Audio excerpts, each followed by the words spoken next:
Toy Story wasn't just a landmark in animation, it was a cultural movement, and like most major films in the 90s and noughties, they received video game tie-ins of varying degrees of quality. With the first 3 movies churning out video games that spanned 4 console generations, these games tried to capture the magic of the films. In this video, we take a dive into just how successful they were in doing that, from the side-scrolling nostalgia of the Mega Drive classic and the platforming polygons of Toy Story 2 to the graphically superior Toy Story 3. I played through all 3 games from start to finish to answer that very question, and rated 10 key aspects out of 10 to give an overall score of 100 for each game. Do these games still capture the same magic today, or do they belong in the attic? Join me as we take a look at Toy Story, the video game retrospective.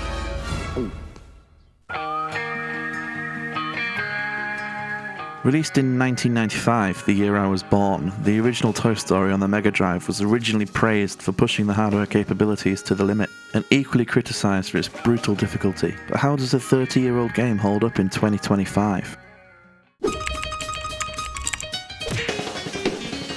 Toy Story on the Sega Mega Drive is a 2D platform with the occasional 3D level. The controls are tight and responsive, but not always intuitive. For example, the whip mechanic, while a good idea on paper, it didn't always translate that well into the game. It could only be used in 2 directions, across and diagonal.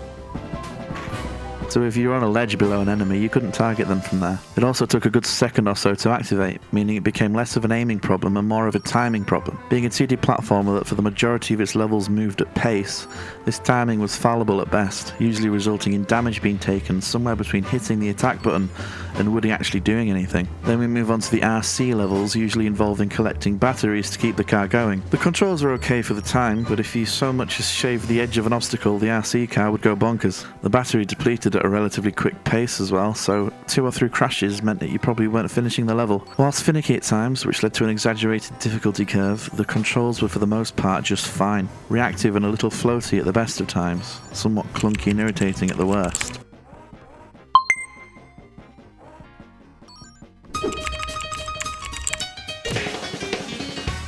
The way I'm judging difficulty is as follows. If a game is easy and boring, like The Simpsons Road Rage for example, it scores low. If a game is brutally difficult with limited checkpoints or tutorials, like Ghost Runner, it scores low. We're looking for balance here, a nice mix of showing us the ropes but not holding our hand. Let's be honest, this game's difficulty resembles that of a brick wall. Even in the early Andy's Room levels, enemies and threats are unforgiving. Just take a look at the 3rd level where you ride on top of Rex.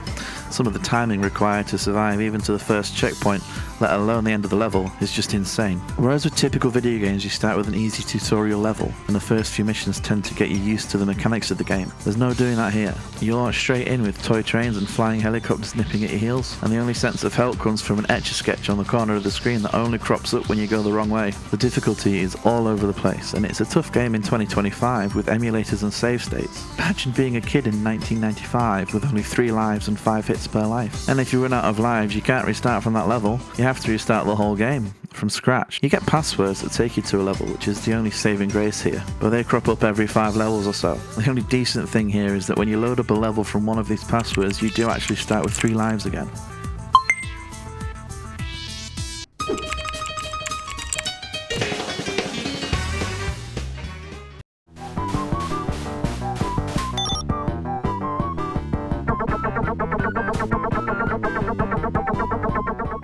From what you would expect from a 16-bit console, the sound design is basic but ample. There's not a lot to comment on here. Cutscenes are static, but they do work. And there's nothing groundbreaking here, but that's to be expected.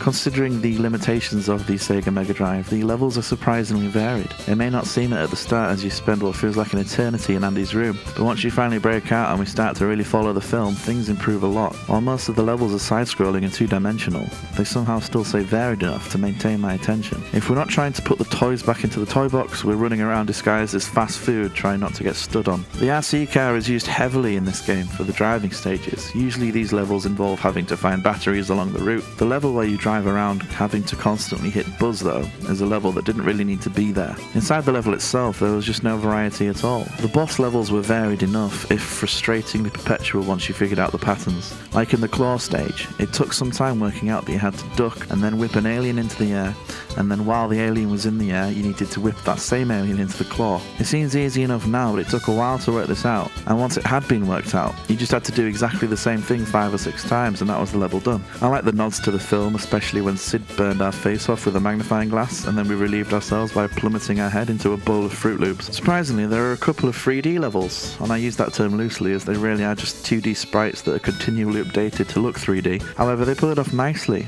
especially in the level where you rescue the aliens, but it's not so nice later on in the 3D RC car level.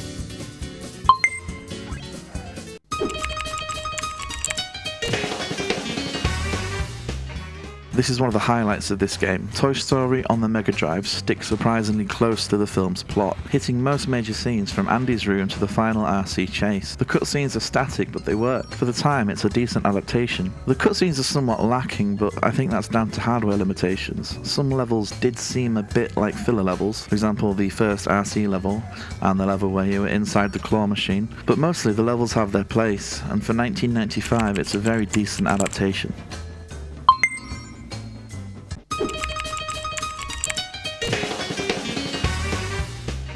This game shows creative flair. The level concepts, shifting perspectives, and ambitious visuals show real creative effort. It might not always land, especially on some of those previously mentioned filler levels, but it's clear Traveller's Tales are pushing boundaries, not just pumping out a quick cash-in. They say that limitation breeds creativity, and that's blatantly obvious here, with cramming 15 relatively spacious levels into a 4 megabyte cartridge. Just to put things into perspective, this entire game takes up less room than a 5-minute MP3 file.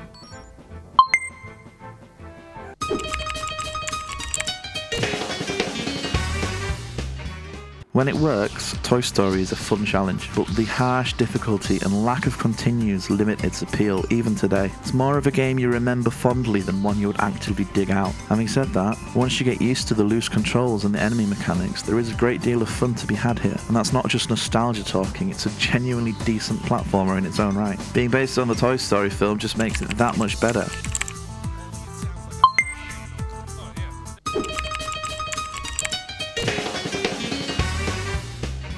The game moves fast, maybe too fast. Some levels fly by, like when you collect the 10 aliens in under 2 minutes, and others drag thanks to the built-in trial and error design of enemy attacks and layout. There's no real sense of progression in terms of new abilities or mechanics. Some levels introduce a timer which can add to the tension, but with the way the game tends to follow the story of the film, which naturally has some faster and some slower parts.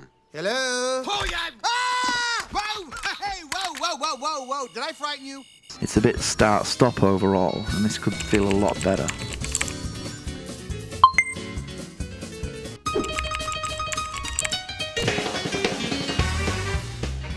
There are no upgrades or experience, no leveling up, no bonuses, no targets. There are stars which you can collect, but I never actually worked out a reason why you would risk an already tough to survive area just to grab a couple more. Perhaps if you collected enough stars you got an extra life like the Wumpa Fruits in Crash Bandicoot, or maybe you got an extra continue, but this wasn't signposted anywhere, and it gave you no real motivation to go out of your way to get them. In short, the downright stubborn difficulty of this game absolutely kills the replay value. You're only forced to replay stages because of the sheer lack of checkpoints. Now, don't get me wrong, it's incredibly satisfying to beat this game, but believe me, you'll only be doing it once every 30 years. I'll see you again in 2055.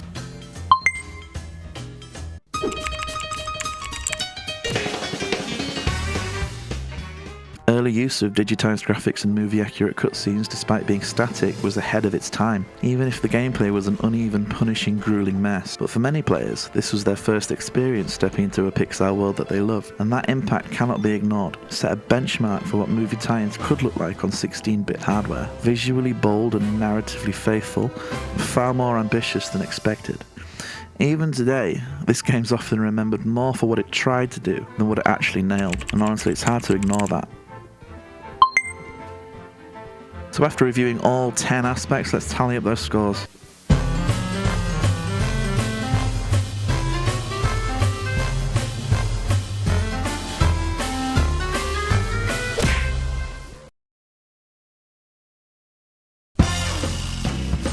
But things were about to change with the arrival of the PlayStation and a bigger leap into 3D gaming. Toy Story 2 would take everything fans loved and aim higher. Full voice lines from the film, a fully explorable 3D world, and most importantly, you could play as Buzz Lightyear. Was it the definitive Toy Story experience, or was it just a clunky step into the third dimension? Let's find out.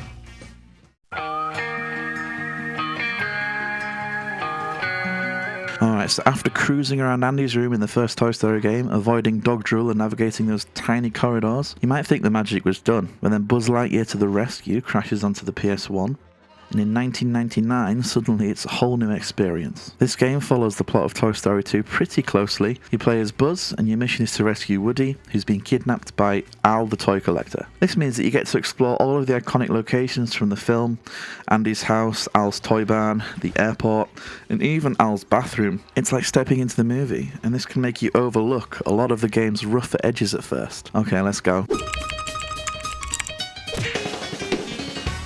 The controls. Buzz handles with a slippery, floaty feeling that makes platforming a sometimes frustrating experience if you're not used to it. Jumps feel awkwardly weighted, and the camera likes to do its own thing sometimes, often zooming in or swinging wildly at the worst moments, making precise movement quite difficult. If anything, it's accurate because his plastic feet wouldn't have much grip on the obstacles he needs to traverse anyway. It's a classic PS1 3D platformer problem. Ambitious level design with controls that don't quite keep up. You'll definitely have your moments of, oh, why did I just fall off that ledge? But with some patience, it's manageable. If you can get past the control quirks, the levels are more than worth exploring, and the autofocus on enemies using the L1 and R1 buttons is a welcome addition.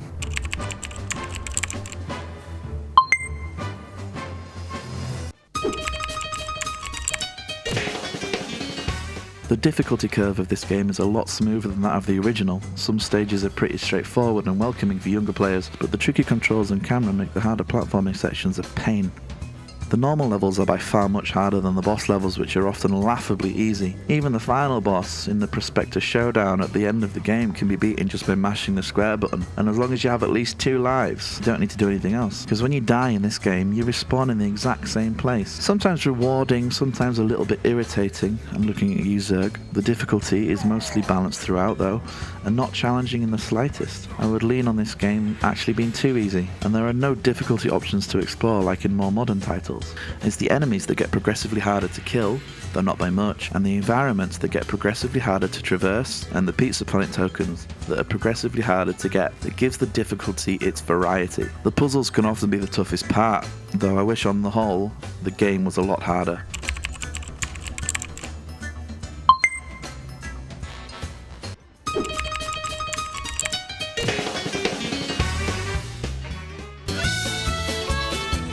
The soundtrack for Toy Story 2 Buzz Lightyear to the Rescue stands out as one of its strongest points, featuring an original score that captures the adventures and playful spirit of the film. The music helps bring the game's various worlds to life. You have the industrial sounding background music of the construction site,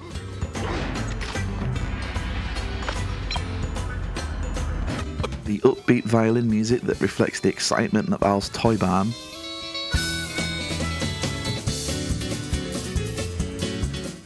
and then you have the stylized music for different sections of each level. For example, the race music.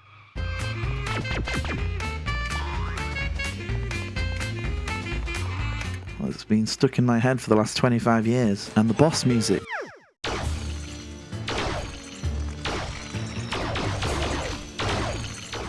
Which sticks with you long after they are gone. The compositions are catchy and well crafted, enhancing the atmosphere without ever becoming repetitive or intrusive. Sound effects are crisp and fitting with clear cues that complement the gameplay. The game contains original voice clips from the films, which are just about placed far enough apart to not become annoying. Looking at you, Simpsons Hit and Run. Although the constant sound of Buzz jumping I could definitely do without. Overall, the audio experience is polished and memorable, showing a clear investment in quality that elevates the entire game.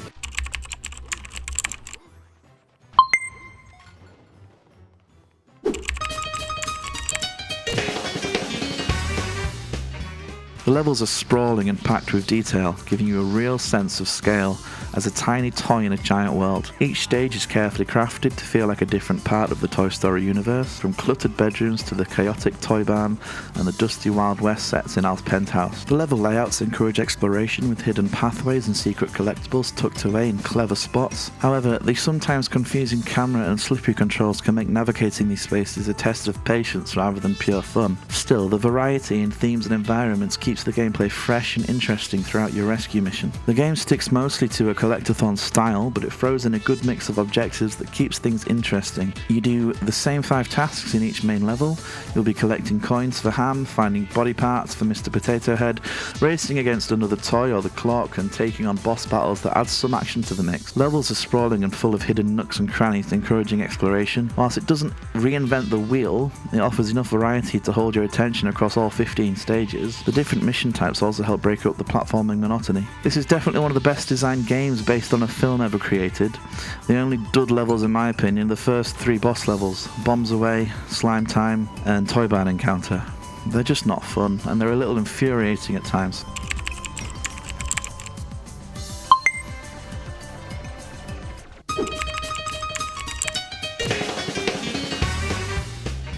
This one gets high marks for sticking close to the movie's plot and settings. Almost every level ties directly to scenes from Toy Story 2. Besides the 3 boss levels just mentioned, and characters like Jessie, Bullseye and Stinky Pete all make appearances. It's not a perfect retelling. The story is simplified and chopped up for gameplay, but it feels like a true companion piece to the film. If you love the movie, this game gives you a fun chance to live it out firsthand. The attention to detail in recreating the film's worlds adds to the immersion, which is still visually intriguing to this day. Even when gameplay struggles, it borrows heavily from the 3D platformer staples of the era, but it adds its own Toy Story charm that lifts it above most other movie tie-ins. The way it blends story with gameplay makes it stand out in a sea of forgettable licensed games.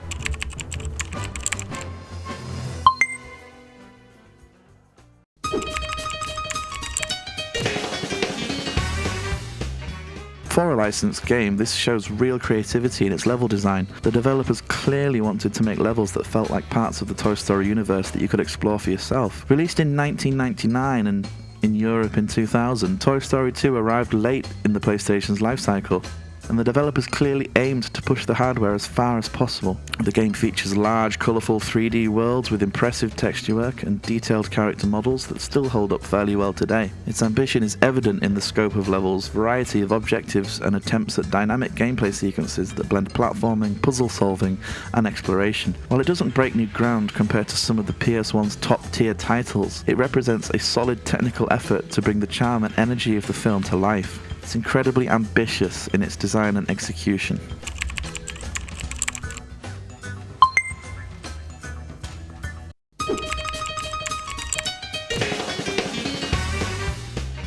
Despite its few flaws, Toy Story 2 Buzz Lightyear to the Rescue is a genuinely fun adventure. The worlds are colourful and inviting, the mission is clear, and the Toy Story charm shines through. This game holds up as one of the better licensed platformers of its generation, and a worthy sequel to the original Toy Story game. If you're willing to be a little bit patient, it can really deliver that nostalgic Toy Story magic.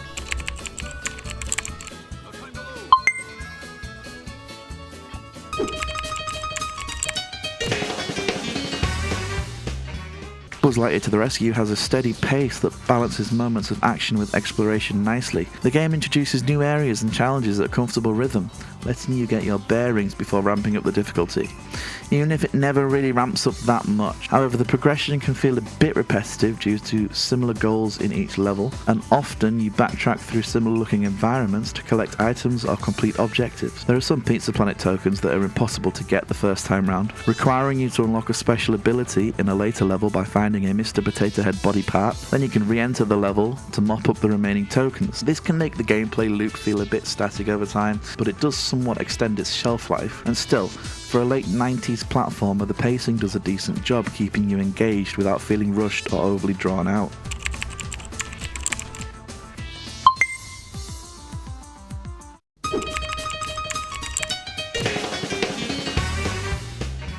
If If you're a fan of the film or just want to master the platforming, there's some replay value built in. It's not a game you'll play forever, but it offers a solid amount of content and incentives to explore fully. Speedrunners might find some challenge in mastering the movement quirks to shave seconds off their times, and I know there are a few speedrunners to this day who regularly speedrun this game, showing that it did hit the right notes for some, and personally I found myself playing through the game every couple of years or so.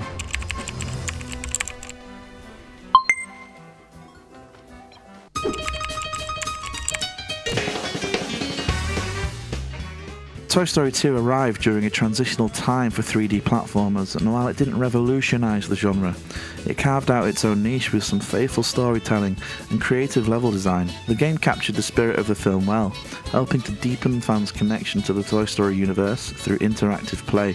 Though some controls and camera issues hold it back from timeless status, it still offers a nostalgic trip for those who grew up with it. Looking back, it's a solid example of a licensed game that actually aimed higher than most, and for most players, it remains a beloved part of their childhood.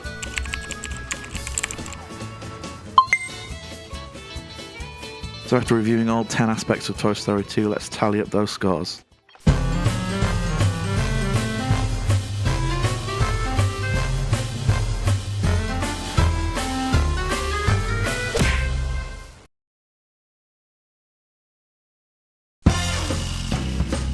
That brings us to Toy Story 3, released on the vastly more powerful PlayStation 3 system. It promised to push the series even further with fully voiced dialogue, richer environments, and gameplay that aimed to match the emotional weight of the movie itself. But how well did it manage that? Well, let's find out.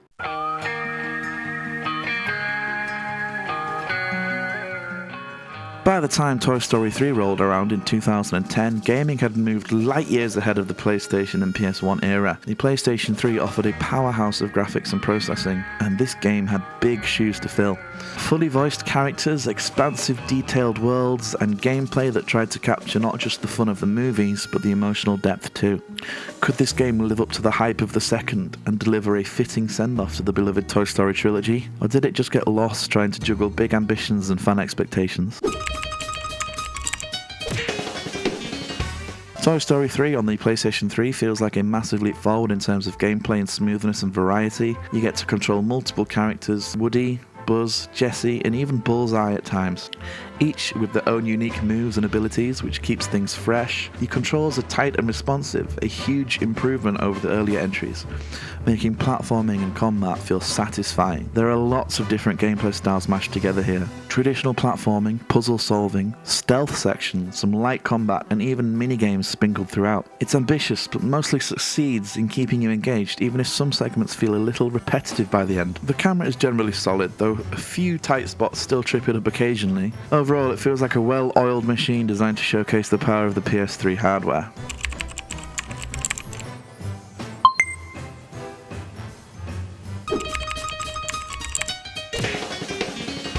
The difficulty in Toy Story 3 leans towards being accessible, much like the movie's family-friendly tone. It's not going to frustrate younger players, and seasoned gamers will probably find the challenge too easy. Boss fights offer some tension, but rarely require more than a few attacks.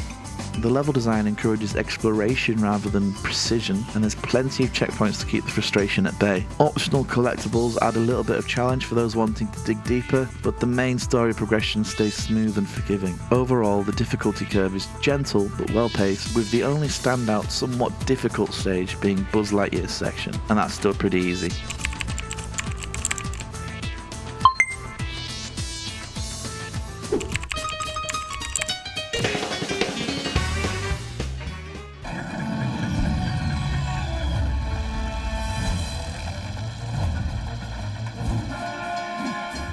The music and sound in Toy Story 3 do their job. Nothing too memorable, but nothing distracting either. The soundtrack sticks close to the themes you'd expect from the movie, providing a solid backdrop, without really standing out. Sound effects are adequate, matching the toy-filled environments well enough, and voice acting is clear and fitting, but overall the audio doesn't leave a lasting impression. It's perfectly fine, it's just not something you'll be humming after you're done playing.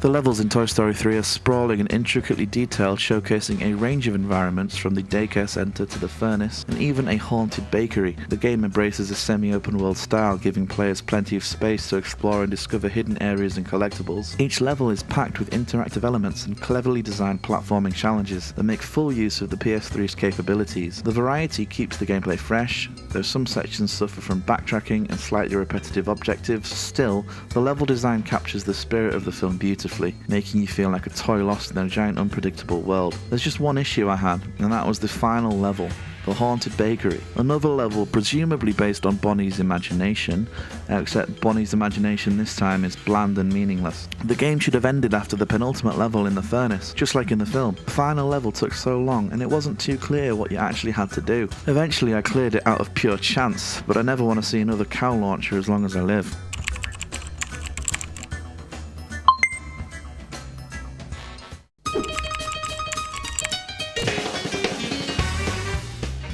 Toy Story 3 follows the film's plot closely, capturing its emotional depth and themes of friendship, loyalty, and growing up. Key moments and characters are faithfully recreated, and the game does an excellent job blending cutscenes and gameplay to tell the story. Some gameplay liberties are taken to expand on scenes and add player engagement. For example, the level named Bonnie's House that is just loosely based on the film. It has an entire section collecting batteries and grinding on colourful wires and floating buttons. I get that this is trying to convey Bonnie's imagination, but this level dragged on far too long. Having said that though, nothing feels out of place or detracts from the narrative. Fans of the movie, this game provides a heartfelt extension of the Toy Story saga, maintaining the charm and spirit that made the film what it was.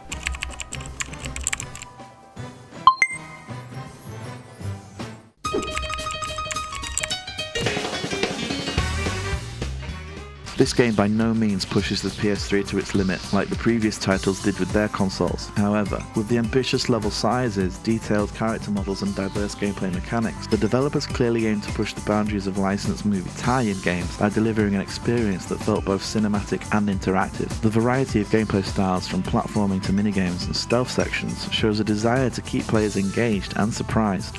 While not revolutionary, the ambition is there. It just doesn't jump out in your face, and the creative effort to capture the tone and look of the film is impressive. It's a strong step up from previous Toy Story titles, not because of the developers taking extra steps due to limitations, but rather because the hardware to do what they wanted was finally there. And it is a fine, but basic example of a somewhat decent movie tie-in.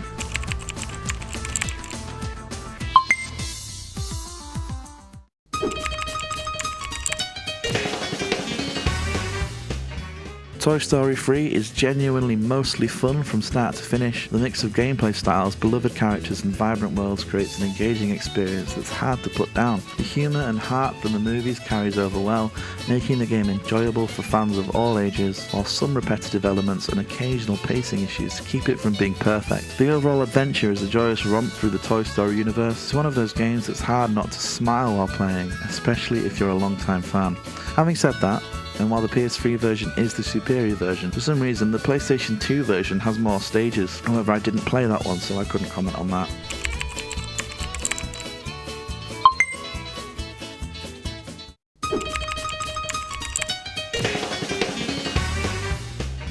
The pacing is steady and well measured, with new gameplay elements introduced gradually to keep things fresh. The story unfolds at a comfortable rhythm, allowing moments of exploration and quiet reflection to balance out the action-packed sections. However, the game sometimes falls into a cycle of similar objectives and backtracking, which can slow momentum slightly. Still, the progression feels rewarding, with collectibles and unlockables that give you reasons to revisit the levels, and for a licensed game it strikes a relatively good balance between narrative and gameplay pacing.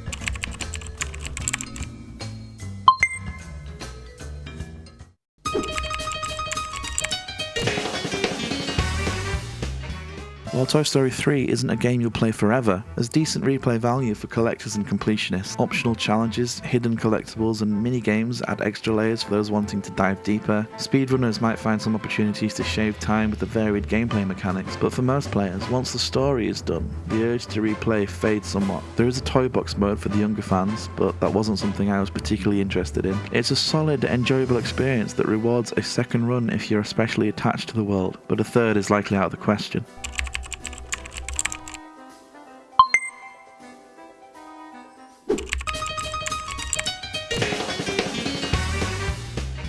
Toy Story 3 stands as one of the stronger licensed movie games of its era. Released late in the PlayStation 3's life cycle, it captures the emotional core of the film while offering a robust gameplay experience. It didn't revolutionize the genre, but it showed that licensed games could be well made, thoughtful, and engaging. Its legacy is tied to the nostalgia of both the Toy Story trilogy and a time when movie games started pushing for more than just quick cash-ins. For fans, it remains a memorable part of the Toy Story legacy and a solid example of quality movie tie-ins in the HD era.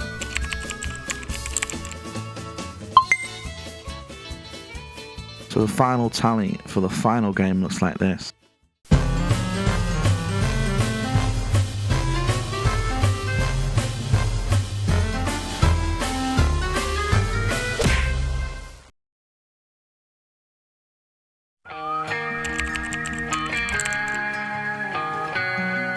In third place, we have the original Toy Story game. It set the stage, charming us with its classic Sega-era platforming and that unmistakable Pixar magic. A solid start, but a bit rough around the edges. Taking second place, it's Toy Story 3 on the PlayStation 3. A big leap forward with smoother gameplay, more variety, and a heartfelt experience that truly captured the spirit of the movies. It's a fun, polished, and just about worthy send-off for the series, though it did stumble a bit in places. And finally, standing tall on the top spot is Toy Story 2 Buzz Lightyear to the Rescue. With its creative level design, engaging gameplay, and just the right balance of challenge and charm, it remains the high point of the trilogy. So there you have it, the Toy Story games ranked. Thanks for watching, and if you enjoyed this ranking, be sure to hit that like button and subscribe for more gaming content, and let me know in the comments which Toy Story game is your favourite. Until next time, keep playing and stay awesome.